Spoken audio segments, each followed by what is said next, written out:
উম্মতে মুহাম্মদী প্রবাসে যায় জীবন কাটায়, আসে এখানে প্রবাসী আছে বললে ওর চোখ দিয়ে পানি চলে আসবে। প্রবাস একটা ওপেন জেলখানা, ওপেন, ইচ্ছা করলেই বাড়িতে আসা যায় না। ওপেন জেলখানা। প্রবাসে যারা থাকে ওরা মাসে 15 দিন রাত্রে খায় না। কেন জানেন? খাওয়া নাই এই জন্য না, ও যখন কাজের থেকে আসে আর যখন বাড়ির চিত্রটা ওর সামনে আসে, কাজের থেকে আসতে দেরি, বাড়ির চিত্রটা ওর সামনে, ছবিটা ওর সামনে আসতে দেরি করে না। একদিকে চোখ দিয়া পানি ঝরতে থাকে আর একদিকে ক্লান্ত শরীর কখন শূন্যতার কোলবালিশ নিয়ে ঘুমায়া যায় ও জানে না। বিশ্বাস করেন, যদি কেউ প্রবাসী থাকবে ওরে বিশ্বাস করে না, ভুল বলতেছি না, সঠিক বলতেছি। ওর খেয়ালই থাকে না খাওয়ার কথা। সকালে উঠা 2টা মুখে দিয়ে আবার চলে যায়। যুবকরা তো বাপের গলায় পাড়া দিয়ে অ্যান্ড্রয়েড সেট নিয়ে আনায়। বাংলাদেশে বৈশা বাপকে মোবাইলে 10টা গালি দিয়া বাইক লয়া যায়। বাইক তো আনে নাই, বাইক আসে নাই, মোটর সাইকেল আসে নাই। কত বাবুই তো টাকা দিছে বটে, কিন্তু টাকার সাথে বদদুয়া লাইগা আসছে। পাওয়া যাবে, এই হোমনায়ও পাওয়া যাবে, ওই মোটর সাইকেলে অ্যাক্সিডেন্ট করে মারা গেছে। কেননা বাপ টাকা দিছে, কিন্তু মনে মনে ভাবছে ওর মতো ছেলে যদি আমার না হইতো তাহলে ভালো হইতো। এমন শব্দ মোবাইলে বাপকে বলছে, আর লেগে গেছে, বাপের ওটা লেগে গেছে। আমি যেটা বুঝাইতেছিলাম, মুসলমানের এই দুরবস্থা হবে কেন? মুসলমানের জন্য তো ছিল লাহুম রিজকুন কারীম, তোকে পাখির মতো পালবো। কিন্তু আজকে মুসলমান সবচেয়ে বেশি মাথার ঘাম পায়ে জড়ায় কেন? প্রবাস জীবন কাটায় কেন? আরো তো শত অঙ্গীকার কোরআনে ছিল, একটাও তো পুরা হইতেছে না। আজকে তো সারা দুনিয়ায় সবচেয়ে বেশি নির্যাতিত মুসলমান, সবচেয়ে বেশি নিষ্পেষিত মুসলমান, সবচেয়ে বেশি ঘৃণিত মুসলমান, সবচেয়ে বেশি দীক্ষিত মুসলমান, সবচেয়ে বেশি অবহেলিত মুসলমান। একটা কুকুরের দাম আছে, কুকুরের। আমি চ্যালেঞ্জ দিব আপনাদের সাথে, হোমনার ভিতরে উপজেলা আছে, উপজেলা চেয়ারম্যানও আছে, অথবা সরকারি কর্মকর্তা আছে। হোমনা উপজেলা আজকে রাত্রে ইনজেকশন দিয়া 20টা কুকুর মাইরা দেখা। কালকে যদি সারা দুনিয়ার প্রাণীবাদী সংস্থারা যদি হোমনায় না আসছে, আপনাদের জুতা আমার গাল। সারা দুনিয়ার প্রাণীবাদী সংস্থা চলে আসবে হোমনা, যে বাড়ি করো কে মারছে। কেননা সুপ্রিম কোর্টের ল হলো বাংলাদেশে কোন কুকুরকে কোন সিটি কর্পোরেশন ওয়ালারা, কোন উপজেলা কর্মকর্তা আগের মতো বিষের ইনজেকশন দিয়ে মারতে পারবে না। মারলে এটা আইনগত দণ্ডনীয়। কিন্তু 80,000 ফিলিস্তিনি মেরে ফেলছে। আজ পর্যন্ত প্রাণীবাদীরা 2 অক্ষর লেখে নাই প্রতিবাদ হিসাবে, 2 অক্ষর। কোন যুবক যদি আমাকে ফেসবুক আর ইন্টারনেটে দেখাইতে পারে, যদি আমার শাস্তি আপনারা নির্ধারণ করেন যে জুতা মারবো তোমাকে, তো আমি এই মজলিসে গাল পাইতা দিব। আজ পর্যন্ত 2 অক্ষরের প্রতিবাদ করে নাই। আফগানিস্তানে মারছে, প্রতিবাদ করে নাই। ইরাকে মারছে, প্রতিবাদ করে নাই। লিবিয়ায় মারছে, প্রতিবাদ করে নাই। সিরিয়ায় মারছে, প্রতিবাদ করে নাই। এখন ফিলিস্তিনে মারতেছে, কোন প্রাণীবাদী সংস্থা আজ পর্যন্ত প্রতিবাদ করে নাই, করবে না। ওরা জানে মুসলমান প্রাণী না, এটি আগাছা। হবে না তো হবে না কেন?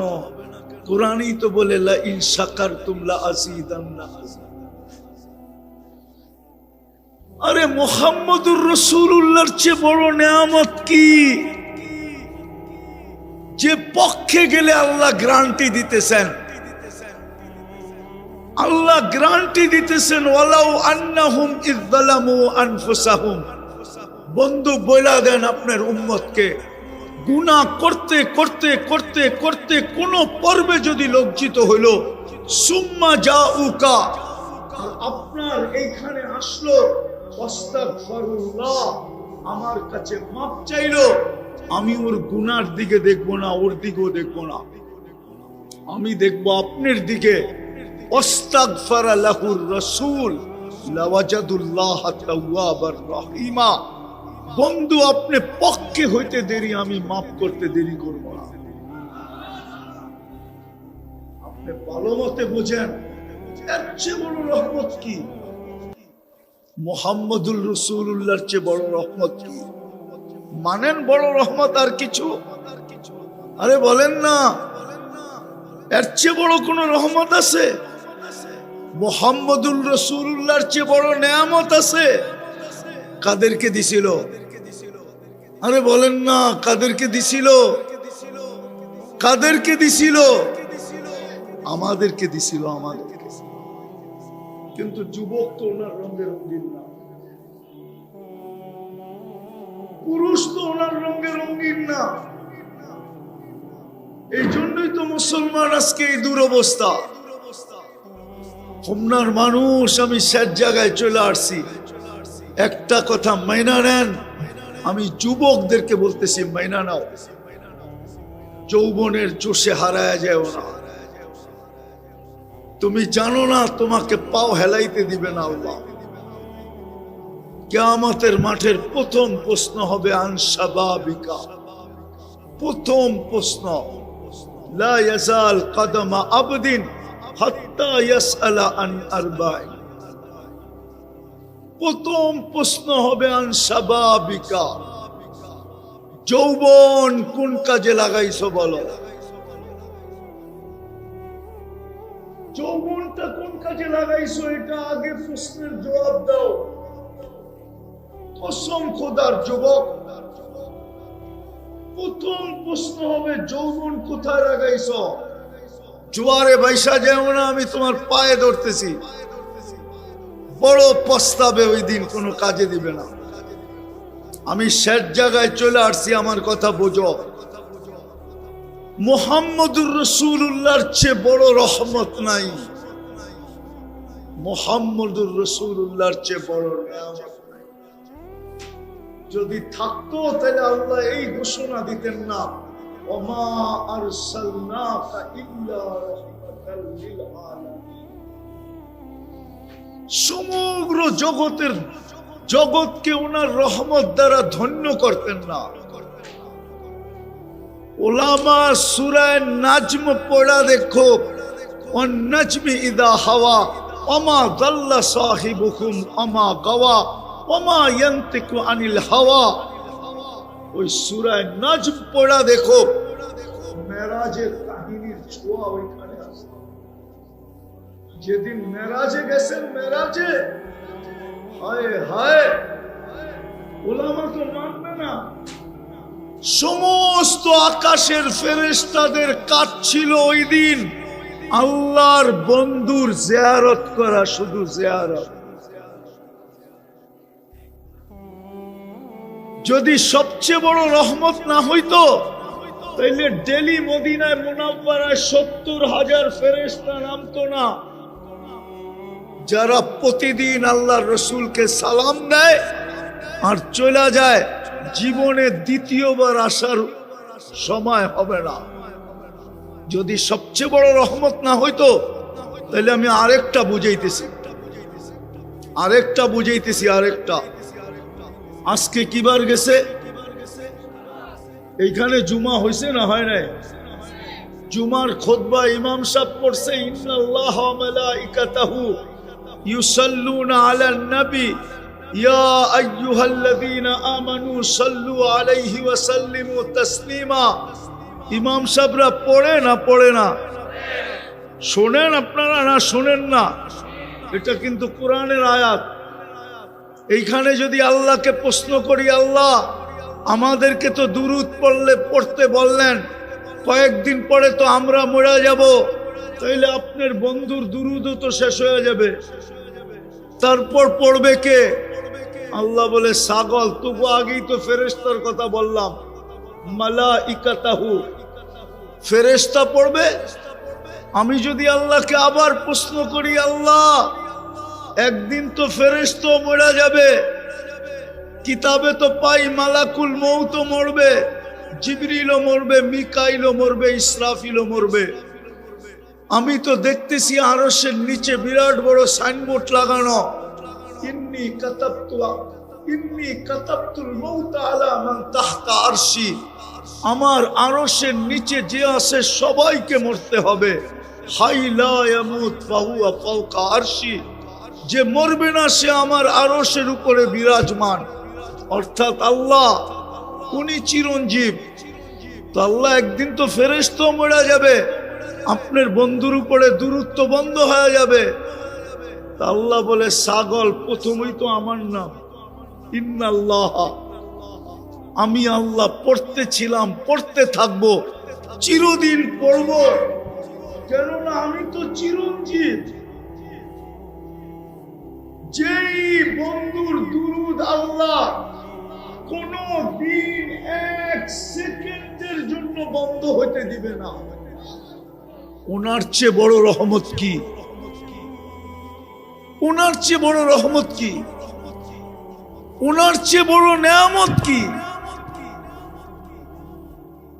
হুকুম তো ছিল ইন শাকারতুম লাযিদান্নাকুম, শুকরিয়া আদায় করবে তো বাড়ায়া দিব। কিন্তু আমরা তো নবীর ইজ্জত রাখি না, সব বাদ দিলাম, একটাই যদি করতাম। কয়টা কয়টা কয়টা? আইসেই তো আমাদেরকে মেসেজ দিছিলেন, জমিনে পা রাখতে দেরি, চাদরে শোয়াইতে দেরি, সাথে সাথে তো সিজদা করতে দেরি করেন নাই। যাওয়ার সময় তো চিৎকার দিতেছিলেন, সালাহ আসসালাহ আসসালাহ, নামাজ নামাজ। নবীর সবচেয়ে বড় আদর্শ তো ছিল নামাজ। 90 ভাগ তো নামাজ পড়ে না,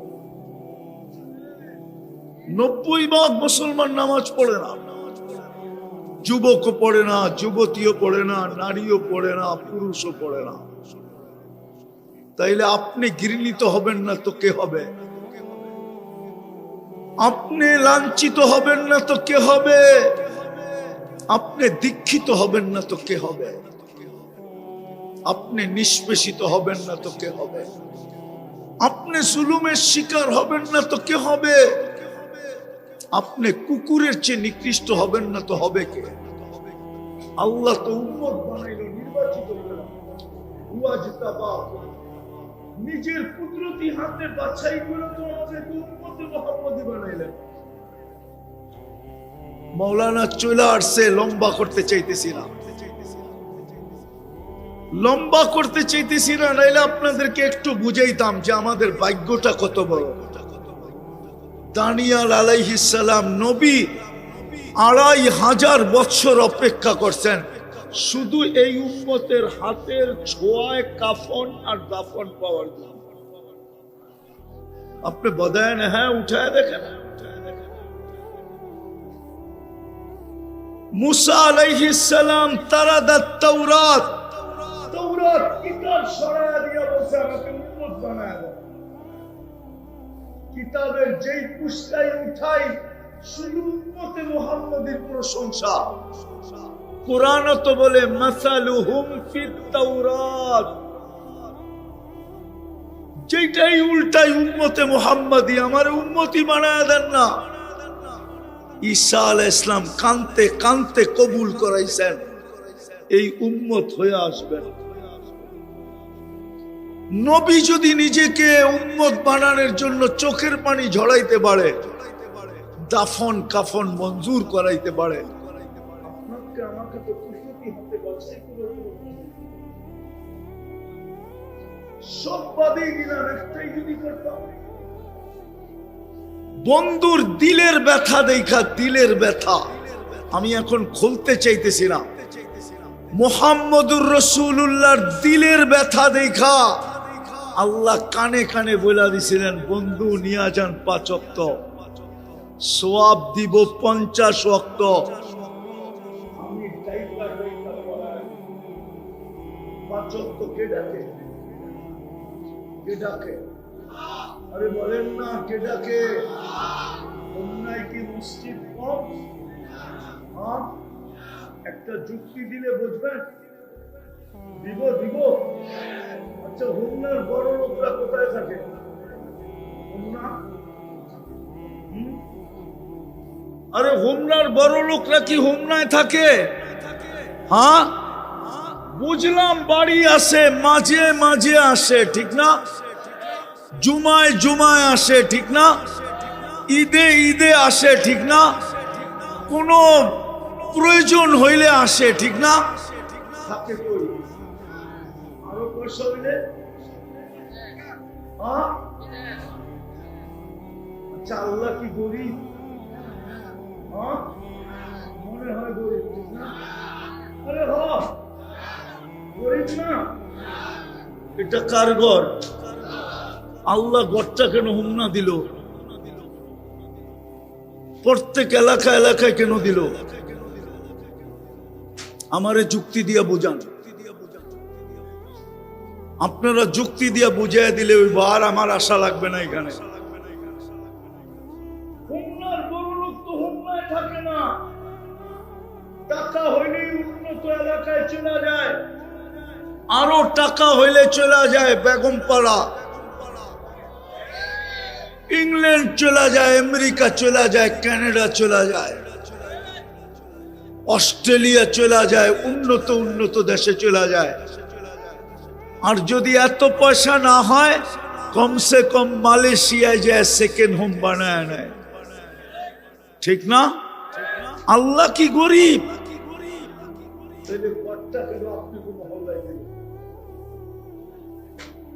আমাকে চুক্তি দিয়ে কেন আপনার মহল্লায় ঘরটা দিল? মসজিদ তো আল্লাহর ঘর, পাতা দিয়া বানাইলো তো উলামা বলবে আল্লাহর ঘর। কেন আপনার মহল্লায় দিল? আমাদের চুক্তি দিয়া দিলেন। আপনি ভাবেন, আমাকেও বুঝে কেন দিল আপনার মহল্লায়? আপনাদের মহল্লায় মহল্লায় তো মসজিদ, বাড়ি বাড়ি তো মসজিদ, 2 কদম পর পর মসজিদ, ঠিক না? হ্যাঁ, বিকাল বেলা আসতে আসতে তো দেখলাম